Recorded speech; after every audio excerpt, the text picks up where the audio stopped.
Oye, ¿se os ocurre o conocéis alguna científica famosa?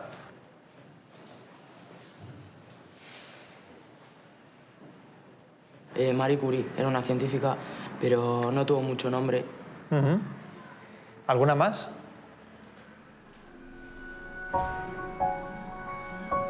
Al final, a la única científica que se nos viene a la cabeza es Marie Curie, y yo creo que por el simple hecho de ser mujer no la teníamos tanto en cuenta como a los hombres que han sido científicos. Antes había científicas muy buenas, pero como eran chicas pues no se les daba tanta fama como a los chicos, entonces pues por eso no sabemos tanto de ellas. Yo creo que igual antes era más...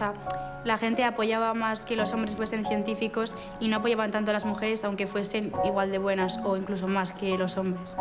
Antes las mujeres no podían estudiar porque la sociedad no lo permitía, por el simple hecho de ser chicas.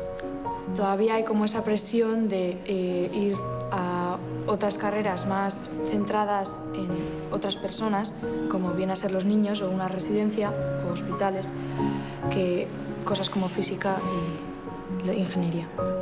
Yo creo que no hay una presión así como tal, solo que antes había muchísimas menos mujeres que estudiaban esas carreras y ahora pues, va subiendo y seguirá subiendo hasta que esté igualado más o menos.